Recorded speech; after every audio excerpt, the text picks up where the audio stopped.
یہ بات اچھی طریقے سے ہمارے ذہن نشین ہونی چاہیے کہ کسی بھی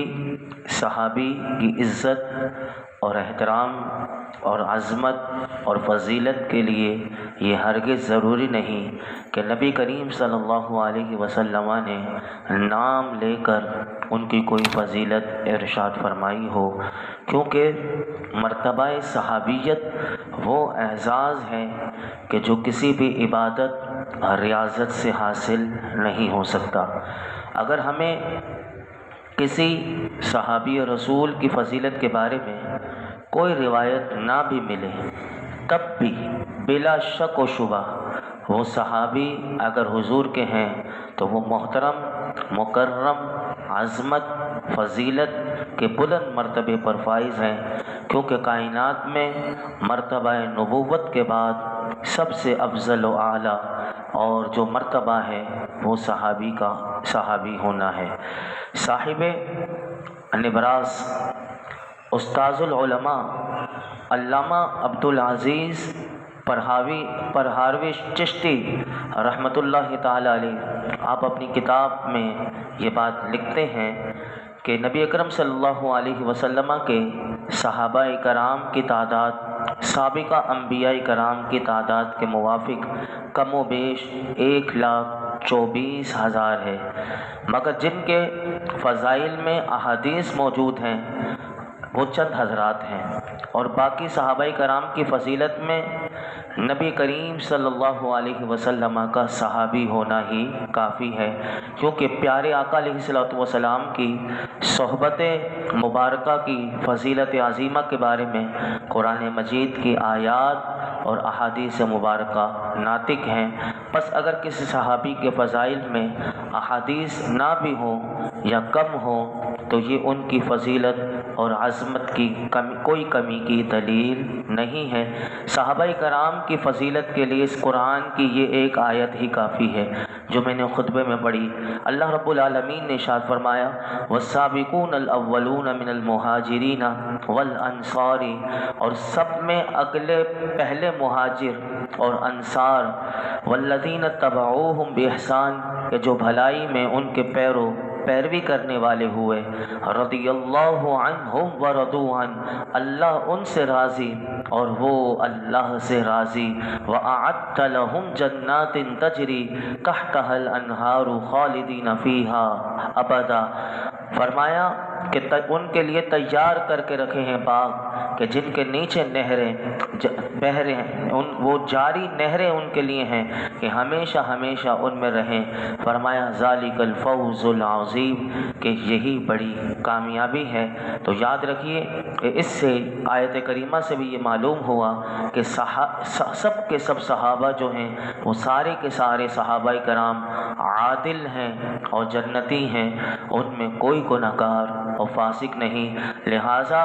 جو بدبخت کسی تاریخی واقعے یا روایت کی وجہ سے صحابہ کرام میں سے کسی کو فاسق ثابت کرے وہ مردود ہے، اس آیت کے خلاف ہے، اور ایسے شخص کو چاہیے کہ ایسے لوگوں سے ہمیں بچنا چاہیے، کیونکہ یہ لوگ جو ہوتے ہیں یہ ہمارے ایمان کے ڈاکو ہوتے ہیں،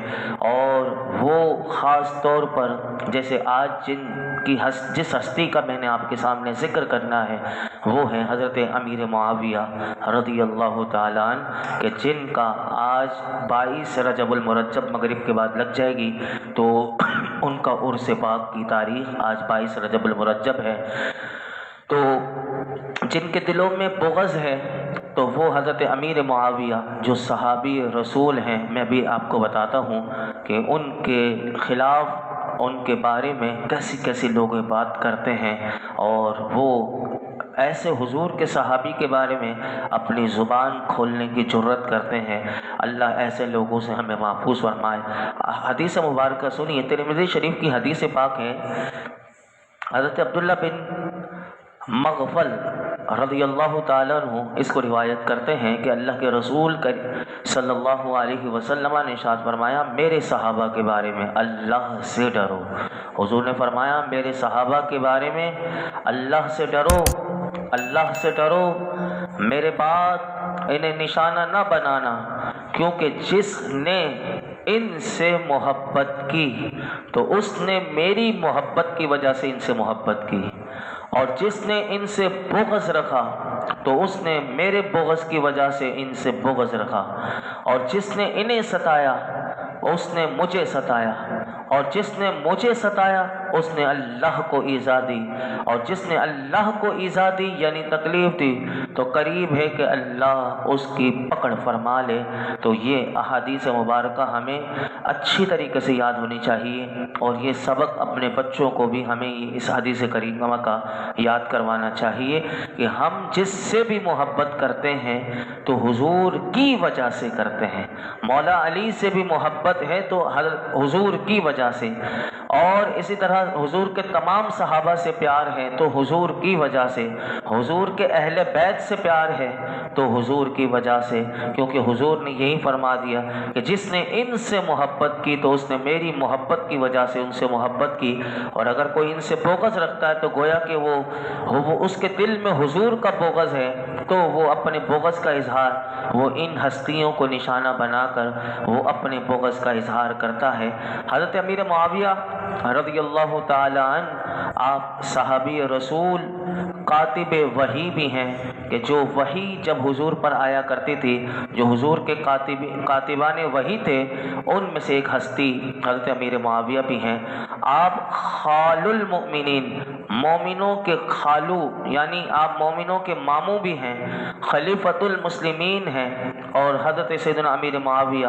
جو کہ اول ملوک اسلام یعنی پہلے بادشاہ اسلام بھی ہیں، اور بعثت نبوی سے 5 سال قبل آپ پیدا ہوئے، اور آپ صحابی رسول حضرت ابو سفیان کے بیٹے اور ام المؤمنین سیدہ ام حبیبہ جو میرے آقا کی زوجہ محترمہ ہیں اور مومنوں کی ماں ہیں سیدہ حبیبہ ام حبیبہ کے آپ بھائی ہیں، اور آپ کی شان میں کئی احادیث مبارکہ روایت میں آتی ہیں۔ حضور نبی کریم صلی اللہ علیہ وسلم نے وہ آپ کے بے شمار آپ کے فضائل حضور کی زبان سے احادیث میں ملتے ہیں۔ میں یاد رکھیے گا کہ نبی کریم صلی اللہ علیہ وسلم نے اپنے، جیسے میں نے شروع میں کہا کہ کسی صحابی کی فضیلت میں اگر کوئی روایت نہ بھی ملے تو بھی یاد رکھیے گا کہ یہ مرتبہ ہی ان کے لیے بہت بڑا ہے کہ انہیں حضور کی صحبت نصیب ہو گئی، اور کوئی غوث اقطاب ابدال کتنے بھی بڑے منصب کا ولی ہو وہ کسی صحابی ادنیٰ صحابی کے مرتبے تک بھی نہیں پہنچ سکتا۔ یہ ہمیں اچھی طریقے سے یاد ہونی چاہیے۔ حضرت سیدنا امیر معاویہ رضی اللہ تعالیٰ عنہ کا جو شمار بھی ہے ان صحابہ کرام میں ہوتا ہے کہ جنہیں نبی کریم صلی اللہ علیہ وسلم کی بارگاہ سے پروانہ محبت بھی عطا ہوا، اور علم ہدایت یافتہ ہونے کی بیش قیمت سند بھی میرے آقا علیہ الصلوۃ والسلام نے آپ کو عطا فرمائی۔ حضرت سیدنا امیر معاویہ رضی اللہ تعالیٰ عنہ سے متعلق میرے آقا علیہ الصلوۃ والسلام نے کیا ارشاد فرمایا، سنیے، غور سے سنیے، اور اپنے دلوں میں اس کو یاد بھی رکھیے، اپنے دماغ میں بھی یاد رکھیے، تاکہ یہ باتیں ہمارے ایمان اور عقیدے کی تازگی اور دل و دماغ کو معطر کرنے کا سبب بنیں گے۔ اگر یہ باتیں ہمیں نہیں یاد ہوں گی تو پھر ایسے بدبودار لوگ جو ہمارے معاشرے میں پائے جاتے ہیں وہ ہمارے ایمان اور عقیدے کی تازگی تو نہیں بلکہ اس کو بھی مرجھا دیتے ہیں، اور ہمارے دل و دماغ کو جو معطر ان ہستیوں کے ذکر سے ہوتے ہیں لیکن وہ ایسے کالے ہیں کہ ان کی کالی زبان سے پھر ہمارے دل و دماغ بھی معطر ہونے کے بجائے وہ بدبودار ہو جاتا ہے۔ سیدنا عبد الرحمن بن ابی عمیرہ رضی اللہ تعالیٰ عنہ روایت کرتے ہیں کہ رسول اللہ صلی اللہ علیہ وسلم نے حضرت امیر معاویہ رضی اللہ تعالیٰ عنہ کو دعا دی۔ کیا دعا دی سنیے، اللہم اجعلہ ہادیا مہدیہ واہدی بہ، اے اللہ انہیں یعنی حضرت امیر معاویہ کو ہادی ہدایت دینے والا، مہدی ہدایت یافتہ بنا دے، وہدی بھی، اور فرمایا ان کے ذریعے سے لوگوں کو ہدایت دے۔ اب دیکھیے جسے حضور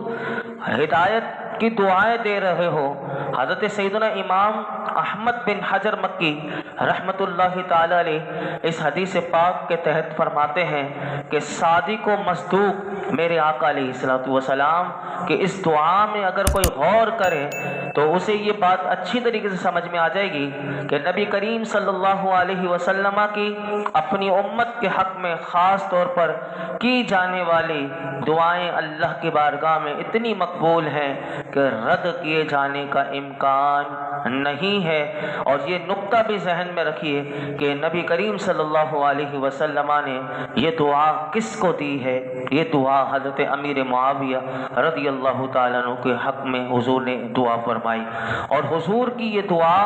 ان کے حق میں اس طرح قبول ہوئی کہ آپ کو مہدی، ہدایت یافتہ، اور لوگوں کے لیے اللہ نے پھر ہادی بنایا۔ حضور نے فرمایا اے مولا انہیں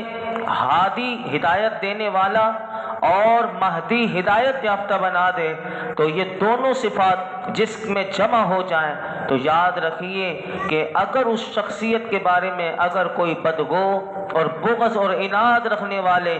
اگر اس کی جانب سے اگر آپ کو اقوال سننے کو ملیں تو یاد رکھیے گا ان کی باتوں کو کبھی نہ سنیے گا، کیونکہ دعا دینے والی ہستی کون ہے کہ جن کا کلمہ پڑھ کر ہم مسلمان ہوئے ہیں، وہ ہستی انہیں دعا دے رہی ہیں۔ اور حضرت شاہ ولی اللہ محدث دہلوی رحمۃ اللہ علیہ فرماتے ہیں کہ سیدنا امیر معاویہ رضی اللہ تعالیٰ عنہ کو ہدایت یافتہ اور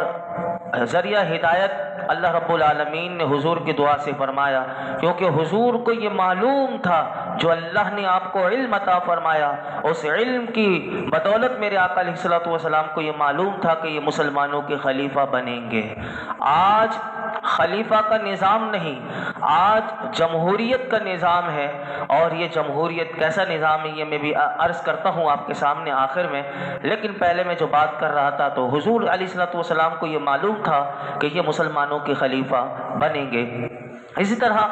میرے آقا علیہ الصلوۃ والسلام نے صرف ایک موقع پر نہیں بلکہ کیسے ان کی فضیلت کو بیان کیا، دیکھیے سنتے جائیے۔ حضرت سیدنا ارباز بن ساریہ رضی اللہ تعالیٰ عنہ سے روایت کہ رسول اللہ صلی اللہ علیہ وسلم نے اللہ کی بارگاہ میں عرض کی، اے اللہ معاویہ کو کتاب کا علم، اب دیکھیے قرآن کا علم، میرے آقا جس کو دعا دے رہے ہیں کہ جس قرآن کو پڑھ کر بندہ ہدایت یافتہ ہو جائے، یہ قرآن جو ضابطہ حیات ہے، جو اللہ کی کتاب کو سمجھنا، اور جنہوں نے حضور کی بارگاہ میں رہ کر سیکھا ہو تو آپ جانتے ہیں کہ اللہ رب العالمین نے انہیں کیسا قرآن کا نور عطا فرمایا۔ اس ہستی کے لیے حضور دعا کر رہے ہیں کہ اے اللہ معاویہ کو کتاب کا علم اور حکمت سکھا اور اسے عذاب سے بچا۔ یعنی حضور علیہ الصلوۃ والسلام کے تمام صحابہ کے لیے اللہ نے سرٹیفکیٹ دے دیا رضی اللہ عنہم ورضوا عنہ، لیکن میرے آقا بھی ساتھ ساتھ دنیا میں جنت کی بشارتیں دی اور وہیں جہنم سے بچنے کی بھی دعائیں کی، جیسے کہ حضرت امیر معاویہ کے لیے حضور نے دعا کی اللہ اسے عذاب سے بچا۔ اسی طرح ام المؤمنین سیدہ عائشہ صدیقہ رضی اللہ تعالیٰ عنہ فرماتی ہیں کہ نبی کریم صلی اللہ علیہ وسلم حضرت ام حبیبہ رضی اللہ تعالیٰ عنہ کے پاس حضور جلوہ افروز تھے، کسی نے دروازے پر دستک دی تو نبی کریم صلی اللہ علیہ وسلم نے فرمایا دیکھو کون ہے، عرض کی معاویہ ہیں، تو نبی کریم صلی اللہ علیہ وسلم نے فرمایا انہیں بلا لو۔ سیدنا امیر معاویہ نبی کریم صلی اللہ علیہ وسلم کی خدمت اقدس میں حاضر ہوئے تو آپ کے کان پر قلم رکھا ہوا تھا، جیسے لوگ یہاں رکھتے ہیں تو یہ قلم رکھا ہوا تھا، تو نبی کریم صلی اللہ علیہ وسلم کی کتابت اسی قلم سے کرتے تھے جو وہی نازل ہوتی تھی۔ تو میرے آقا علیہ الصلوۃ والسلام نے فرمایا اے معاویہ تمہارے کان پر یہ قلم کیسا ہے؟ تو حضرت سیدنا امیر معاویہ رضی اللہ تعالیٰ نے عرض کی کہ میں اس قلم کو اللہ اور اس کے رسول کے لیے تیار رکھتا ہوں۔ اب دیکھیے کیسے اللہ اور اللہ کے رسول کے لیے آج ہمیں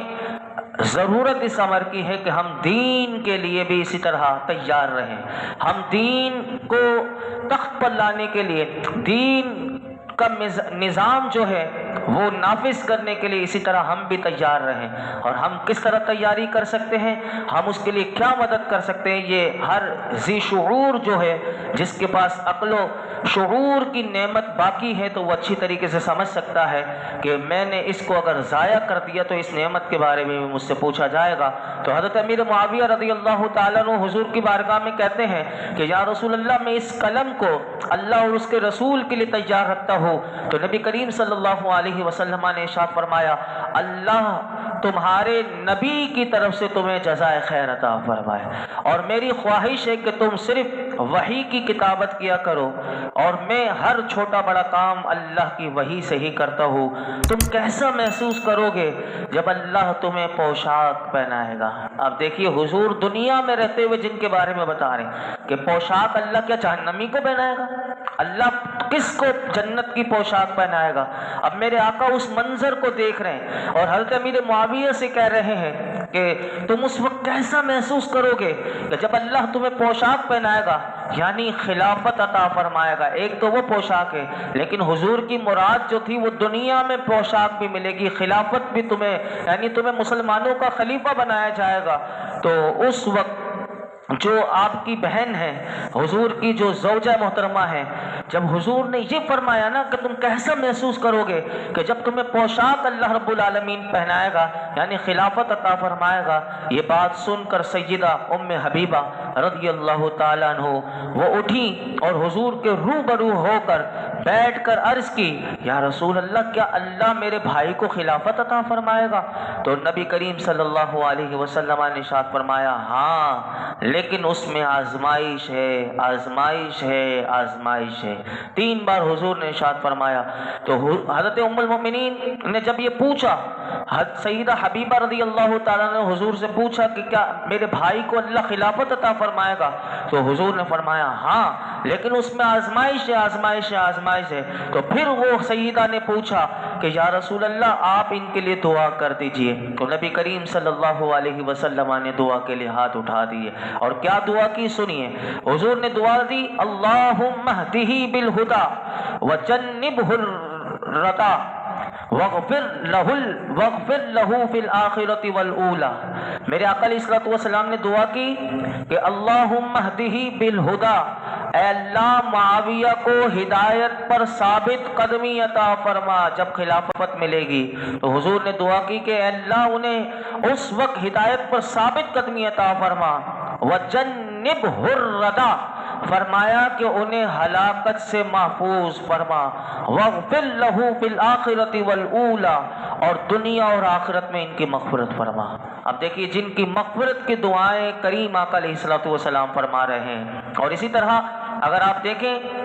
تو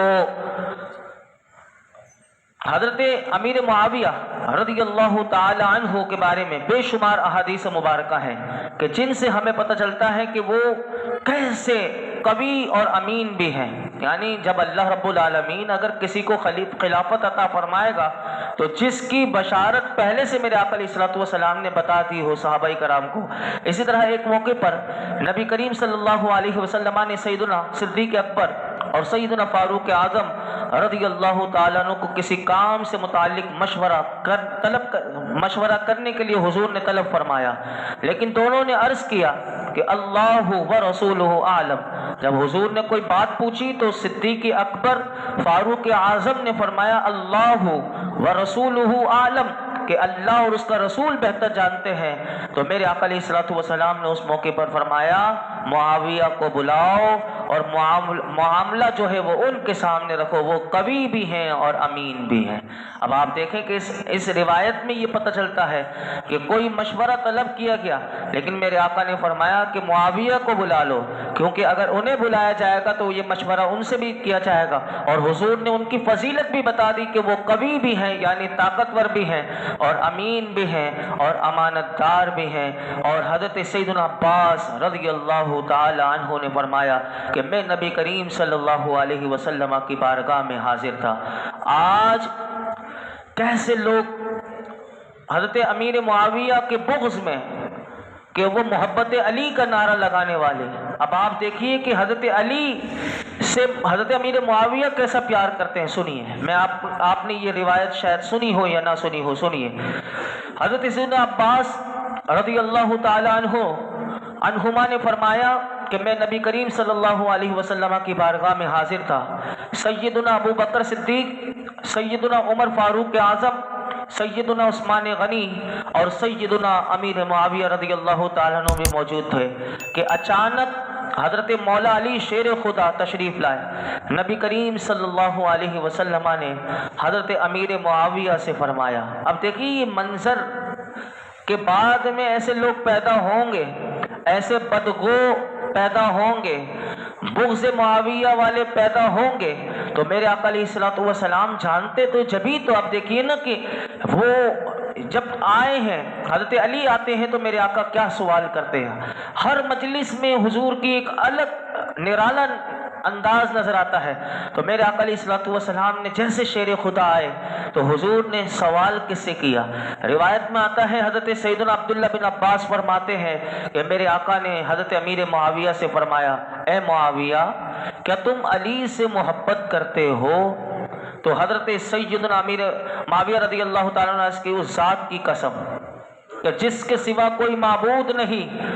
کہ میں اللہ کے لیے ان سے بہت محبت کرتا ہوں۔ فرمایا میں اللہ کے لیے ان سے بہت محبت کرتا ہوں۔ اور نبی کریم صلی اللہ علیہ وسلم نے پھر اس کے بعد جو جملے ارشاد فرمایا کہ ان قریب بے شک تم دونوں کے درمیان آزمائش ہوگی۔ اب وہ کئی سال بعد ہونی تھی،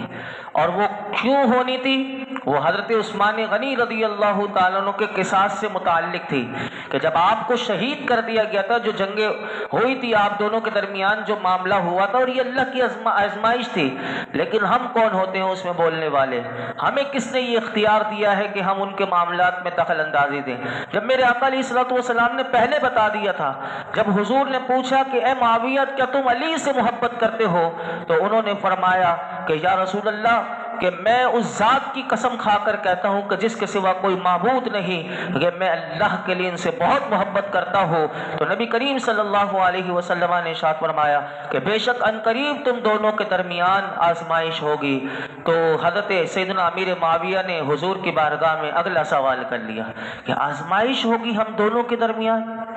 تو یا رسول اللہ پھر اس کے بعد کیا ہوگا؟ یعنی آزمائش جب ہو جائے گی تو پھر اس کے بعد کیا ہوگا؟ اب دیکھیے کہ یہ صحابہ جانتے تھے کہ حضور سب جانتے ہیں،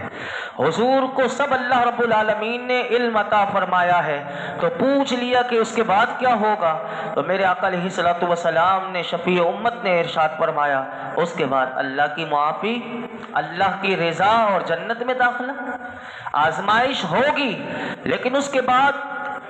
اللہ کی طرف سے معافی ہے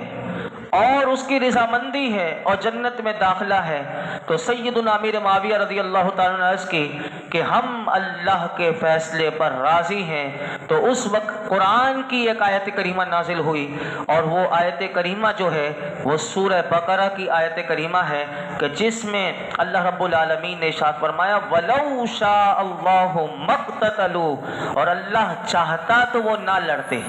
وَلَوْ شَاءَ اللَّهُ مَا اقْتَتَلُوا، کہ اگر اللہ چاہتا تو وہ نہ لڑتے۔ تو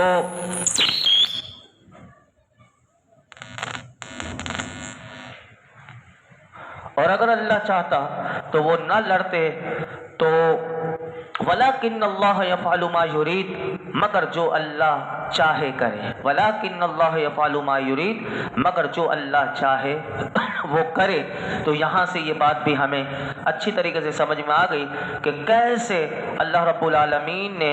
آپ کو مرتبہ و مقام عطا فرمایا۔ تو یہ ہیں حضرت امیر معاویہ رضی اللہ تعالی عنہ کہ جن کے لیے میرے آقا علیہ الصلوۃ والسلام نے دعائیں بھی فرمائی ہیں، اور وہ ان کو دعاؤں سے بھی نوازا، اور جو آزمائش ہونے والی تھی اس کے بارے میں بھی پہلے سے حضور علیہ الصلوۃ والسلام نے بتا دیا۔ اسی طرح آپ کے دور میں جو خلافت آپ کو پھر جب ملی، تو پھر اس کے بعد جو آپ نے اس خلافت کے منصب کو بھی بخوبی بہترین انداز میں آپ نے چلایا، اور اس منصب کے فریضے کو بڑی اچھی طریقے سے آپ نے اس کو نبھایا۔ حضرت سیدنا امیر معاویہ رضی اللہ تعالیٰ عنہ کے بارے میں مختصر بتا دوں کہ 40 سال حکومت آپ نے فرمائی، 40 سال حکومت فرمائی۔ اب آپ دیکھیے کہ حکومت چلائی کیسے جاتی ہے۔ سیدنا فاروق اعظم رضی اللہ تعالیٰ عنہ کے دور خلافت میں 4 سال دمشق کے امیر رہے۔ سیدنا عثمان غنی رضی اللہ تعالیٰ عنہ کے زمانے میں 12 سال کے دور خلافت میں پورے ملک شام کے والی رہے۔ اگر آپ کو نہیں آتی، جن کے لیے حضور نے دعا کر دی، علم و حکمت سکھا، ہادی بنا، مہدی بنا، وحدی بھی، اور جس کے ذریعے پورا ہدایت کا سبب ہو، تو اب دیکھیے کیسی اللہ رب العالمین نے ہدایت دی ہے کہ 12 سال ملک شام کے والی رہے۔ پھر 4 سال مولا علی شیر خدا کے زمانہ خلافت میں، اور پھر 6 ماہ حضرت حسن رضی اللہ تعالیٰ عنہ کے دور خلافت میں ملک شام کے والی رہے۔ پھر یہ 20 سال کا عرصہ بنتا ہے۔ پھر 20 سال جو ہے وہ آپ نے پورے امیر المؤمنین بنے ساری سلطنت کے، اور آپ نے خلافت فرمائی۔ حضرت امیر معاویہ رضی اللہ تعالیٰ عنہ کے دور خلافت میں، زمانہ خلافت میں اسلامی سلطنت جو تھی وہ خراسان سے لے کر مغرب میں واقع افریقی شہروں اور قبرص سے لے کر یمن تک پھیلی ہوئی تھی، اور حکومت جتنی پھیلتی جاتی ہے آپ اس بات کو بخوبی جانتے ہیں کہ مسائل بھی بڑھتے چلے جاتے ہیں، اور ان کو حل کرنے کے لیے ایک ماہر، منتظم، حاضر دماغ حاکم کی ضرورت ہوتی ہے۔ خراسان سے مغرب میں واقع افریقی شہروں اور قبرص سے لے کر یمن تک کے تمام شہروں کے علاقوں کا فتح ہو جانا، اور اتنی بڑی سلطنت کے معاملات کو احسن طریقے سے حل کرنا، یہ حضرت امیر معاویہ رضی اللہ تعالیٰ کی انتظامی صلاحیت کی روشن دلیل ہے، کیونکہ آپ کی ذات میں کامیاب حاکم کی تمام تر صلاحیتیں موجود تھیں کہ جس کی بدولت اسلام کو عروج نصیب ہوا۔ آج بھی اسلام کو عروج نصیب ہو سکتا ہے کہ اگر ہم اپنی ذمہ داریوں کو سمجھ لیں۔ آج ہم اپنی ذمہ داریوں کو نہیں سمجھ رہے۔ اب آپ دیکھیں کہ انشاءاللہ اگلے ہفتے میں الیکشن کا دور ہے، تو اس ووٹ یہی ایسی چیز ہے کہ جس کے ذریعے ہم چناؤ کرتے ہیں، اور اس چناؤ میں ہم نے غلطیاں کی ہیں کئی سالوں سے، اور ہم اس ووٹ کی حقیقت کو، اس کی شرعی حیثیت کو نہیں سمجھتے، جس کی وجہ سے ہم سے غلطیاں ہوتی ہیں۔ اب یہ جو خلفائے راشدین کا دور ہو یا اسلامی سلطنت، جیسے 40 سال حضرت امیر معاویہ، اور 20 سال تو آپ نے خود خلافت کا نظام چلایا، ورنہ میں آپ کے سامنے رکھوں تو ان جن ماہ رجب میں جیسے ان کا عرس پاک ہے، تو اسی طرح سیدنا عمر بن عبدالعزیز، جن کو عمر ثانی کہا جاتا ہے، صرف 2.5 سال کا عرصہ۔ اب آپ اندازہ لگائیں کہ کیسی یہ ہستی تھی عمر بن عبدالعزیز، کہ جن کی رگوں میں فاروقی خون تھا، اور رگوں میں اگر فاروقی خون ہو، اسلامی خون ہو، تو پھر وہ اسلام کے لیے کام بھی ویسا ہی کرتا ہے۔ میں صرف ایک جھلک اگر آپ کو دکھاؤں تو حضرت عمر بن عبدالعزیز رضی اللہ تعالیٰ عنہ نے صرف ایک، میں ان کے دور کی ایک بات بتاؤں کہ جس منصب کی اہمیت کو یہ لوگ کتنا اہم، اور آپ بادشاہ تھے، آپ کے پاس سب کچھ تھا، لیکن جب خلیفہ بنے تو سب کچھ اپنا اٹھا کر گھرانے کا ساری جائیدادیں بیت المال میں جمع کروا دی۔ اب منصب کی اہمیت کو یہ لوگ کتنا سنجیدگی سے لیتے تھے کہ جو آپ سے پہلے جو خلیفہ تھا، ان کے بیٹے نے چند مسلمانوں کی دکانوں پر قبضہ کر کے رکھا ہوا تھا۔ اب ان کی شکایتیں آئیں عمر بن عبدالعزیز رضی اللہ تعالیٰ عنہ کے پاس، تو آپ نے حکم دیا کہ جس کی دکانیں ہیں اس سے واپس لی جائیں، کہ یہ سابق خلیفہ تھا، بادشاہ کا بیٹا ہے، یہ نہیں دیکھا جائے گا کون ہے، اب جو اس کی شکایت آئی ہے اس پر فوراً عمل ہوگا۔ آپ نے حکم دیا کہ جو دکانیں ہیں وہ واپس کروائی جائیں، اور پولیس کے جو افسران جو اس وقت تھے ان کو آپ نے حکم دیا کہ اگر یہ دکانیں واپس کر دے تو ٹھیک، ورنہ اسے سزائے موت دے دینا۔ کہ یہ دکانیں لوگوں کا ناجائز قبضہ کر کے رکھا ہوا ہے، تو اگر یہ لوٹا دے تو ٹھیک، ورنہ سزائے موت۔ تو بتائیے کہ یہ جب قانون ہوگا اور لوگوں کی محتاجوں کی خیر خواہی کا جذبہ ہوگا تو پھر انشاءاللہ لوگوں کے اندر شعور بھی ہوگا، اور ایسا نظام جو ہے پھر ہر ایک کو اپنا حق ملے گا۔ بہرحال میرے پاس وقت کم ہے، میں صرف اتنا بتا دوں کہ ووٹ کی شرعی حیثیت کیا ہے، کہ جو لوگ سوال کرتے ہیں ہم سے بھی، ووٹ کی 3 شرعی حیثیت ہے، اور اس کو اچھی طریقے سے سمجھ لیجئے گا، اور پھر فیصلہ اپنے ایمان سے، اپنے ضمیر سے کیجئے گا۔ مفتی شفیع جو ہیں معارف القرآن، انہوں نے اپنی کتاب میں اس کو لکھا اور اس پر فتویٰ دیا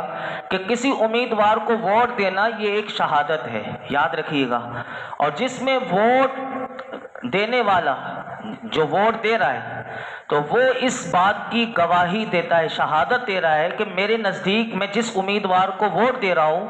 یہ اپنی قابلیت میں، دیانت میں، امانت کے اعتبار سے یہ قومی نمائندہ بننے کے قابل ہے۔ یہ آپ کو پتہ ہونا چاہیے کہ یہ اس کے اندر امانت بھی ہے، دیانت بھی ہے، قابلیت بھی ہے۔ تو فرمایا اگر شہادت صحیح ہے تو اس پر اجر ملے گا، اور شہادت جھوٹی ہے تو یاد رکھیے گا آپ نے شہادت جھوٹی دی تو یہ شہادت جھوٹی دینا یہ حرام ہے، سخت گناہ کا کام ہے۔ پہلی بات آپ نے مفتی صاحب نے یہ لکھی، اور یہ سخت گناہ ہے۔ نمبر 2، ووٹ کی جو دوسری حیثیت ہے وہ سن لیجئے، ایک تو ہے شہادت کی حیثیت، دوسری حیثیت ہے سفارش۔ اس کی حیثیت سفارش کی ہے۔ ووٹ دینے والا گویا کہ یہ سفارش کرتا ہے کہ فلاں امیدوار کو نمائندگی دی جائے، اور قرآن کریم کی پھر آپ نے آیت لکھی کہ اللہ رب العالمین ارشاد فرماتا ہے کہ جو شخص اچھی سفارش کرے گا تو وہ جو جس کی سفارش کی نا، جس کو نمائندہ بنا کر وہ لا رہا ہے، تو اگر وہ اچھا تھا تو وہ جتنے اچھے کام کرے گا اس کا حصہ آپ کو بھی ملتا رہے گا، یعنی آپ کے نامہ اعمال میں بھی اس کا اجر ملے گا، اس ووٹ کا اجر ملے گا۔ اور قرآن کہتا ہے کہ وَمَن يَشْفَعْ شَفَاعَةً سَيِّئَةً يَكُن لَهُ نَصِيبٌ مِّنْهَا، اور اگر برا تھا، آپ جانتے تھے کہ یہ بدماش ہے، یہ لٹیرے ہیں، ڈاکو ہیں، خائن ہیں، لیکن پھر بھی دیا، تو یاد رکھیے گا فرمایا کہ وہ تو آ جائے گا، تم نے بری سفارش کر کے اس کو ووٹ دے دیا تو یاد رکھنا جتنے جرائم کرے گا تمہارے نامہ اعمال میں بھی آئے گا۔ 2 باتیں ہو گئی۔ تیسری حیثیت سن لیجئے، وہ مفتی صاحب فرماتے ہیں ووٹ دینا ایک وکالت ہے، اور یہ وکالت کی حیثیت رکھتا ہے۔ کسی امیدوار کو اپنی نمائندگی کے لیے وکیل بناتا ہے، گویا کہ ووٹ دے کے وہ اسے وکیل بنا رہا ہے، تو وکیل بناتا ہے تو گویا کہ کسی نااہل کو، اہل تھا ہی نہیں، صرف طاقت کے زور تھا، پیچھے کوئی دباؤ تھا، اس نااہل کو اگر آپ نے وکیل بنایا تو اس نااہل جو اگر کسی کے حقوق کو کھائے گا تو یہ آپ کے بھی نامہ اعمال میں لکھا جائے گا کہ اس نااہل کو وکیل بنایا، اور وہ پوری قوم کے حقوق کو پامال کرتا ہے تو آپ کے نامہ اعمال میں آئے گا۔ تو یاد رکھیے گا نااہل اور بے دین کو بیک وقت جھوٹی شہادت، بری سفارش، ناجائز وکالت کے لیے اگر کسی نے ووٹ دیا تو اس کے ذمہ دار کو، اس کا ذمہ دار وہ ووٹ دینے والا بھی ہوگا۔ یاد رکھیے گا کہ یہ اس کے بارے میں اپنا ایک حدیث مبارکہ بھی میں آپ کے سامنے رکھ دوں۔ حضرت عبداللہ بن عباس رضی اللہ عنہما فرماتے ہیں نبی کریم صلی اللہ علیہ وسلم نے ارشاد فرمایا اگر صاحب اختیار نے، ہم جو ووٹ دیں گے ہم صاحب اختیار ہیں، تو حضور نے فرمایا اگر صاحب اختیار نے یہ جاننے کے باوجود کہ منصب کے لیے کتاب اللہ اور سنت رسول کا زیادہ علم رکھنے والا شخص موجود تھا، لیکن اس نے کسی جاہل کو، خائن کو، خیانت کرنے والے کو عامل بنایا، تو میرے آقا فرماتے ہیں تو اس نے اللہ اس کے رسول اور تمام مسلمانوں سے خیانت کی، یہ حضور نے ارشاد فرمایا۔ تو یاد رکھیے گا، جمہوریت میں جو آخری بات میں ہٹلر کی بتا دوں، ہٹلر نے ایک بات کہی تھی، اور یہ ہٹلر وہ ہے کہ جس نے یہودیوں کو ناک چنے چبوا دیے تھے، اور اس ہٹلر نے ایک جملہ کہا تھا جمہوریت کے بارے میں، وہ جملہ سن لیجئے تاکہ آپ کو پھر سمجھدار ہیں اور سمجھ جائیں گے، اور یہ کیونکہ یہ بتانا بھی کیونکہ ہمارے منصب اور ذمہ داری ہے، اور یہ ہم اسی لیے میں آپ کے سامنے عرض کر رہا تھا، کیونکہ آج امیر معاویہ کے دور حکومت آیا تو اس لیے میں یہ باتیں عرض کر رہا تھا۔ ہٹلر نے ایک دفعہ وہ آیا اپنے ایوان میں، تو مرغا اٹھاتا ہوا آیا، وہ مرغا لے کر آیا تو ساتھ ایوان میں گھستا جاتا ہے، اور وہ اس کے مرغے کے جو اوپر جو پر ہوتے ہیں ان کو پنکھ بھی کہتے ہیں، اسے نوچ نوچ کر وہاں پھینک رہا ہے۔ اب وہ مرغا چیخ رہا ہے، چلا رہا ہے، لیکن وہ ہٹلر جو ہے وہ اس مرغے کے اس کے پر کو نوچ نوچ کے سارے پھینکتی۔ جب وہ ایوان میں پہنچ گیا تو اس نے پھر مرغے کو پھینکا، اب اس نے پر تو اس کے نوچ لیے تھے، پھر اس نے اپنی جیب سے چند دانے نکالے اور اس مرغے کی طرف پھینکے، تو مرغے کی طرف جب اس نے پھینکے تو مرغا جو ہے وہ دانہ چننے لگا اور اس کے پیچھے پیچھے آنے لگا، ہٹلر کے پیچھے وہ آتا گیا اور اس کے پاؤں میں آ کے کھڑا ہو گیا۔ جب اس کے پاؤں میں کھڑا ہو گیا تو پھر ہٹلر نے ایک تاریخی جملہ کہا تھا، اور وہ یہ کہا تھا کہ جمہوری ملکوں میں عوام جو ہے وہ اس مرغے کی طرح ہے، فرمایا اس مرغے کی طرح ہوتی ہیں کہ ان کے لیڈر جو بنتے ہیں پھر عوام کا سب کچھ لوٹ لیتے ہیں، سب کھا جاتے ہیں، اور پھر جیسے یہ چند دانے جو پھینکے نا وہ مرغے کو، تو کہا ایسے ہی بعد میں ان کو تھوڑی سی خوراک دے کر سب مسیحا بن جاتے ہیں۔ تو ایسے مسیحاؤں کو آپ لوگ اچھی طریقے سے سمجھ سکتے ہیں۔ اللہ رب العالمین ہمیں غور و فکر کی توفیق عطا فرمائے۔ تو سامعین، ویڈیو اچھی لگے تو لائک کریں، کمنٹ کریں، اور ثواب کی نیت سے اپنے دوست احباب کو ضرور شیئر کریں۔ نئے آنے والے دوست اگر اب تک ہمارے چینل کو سبسکرائب نہیں کیا تو چینل کو سبسکرائب کریں اور بیل آئیکن کو لازمی دبائیں تاکہ نئے آنے والی انفارمیٹیو ویڈیو آپ کو بر وقت موصول ہوتا رہے۔ ہمارے ساتھ بنے رہیے۔ جزاک اللہ۔ السلام علیکم ورحمۃ اللہ وبرکاتہ۔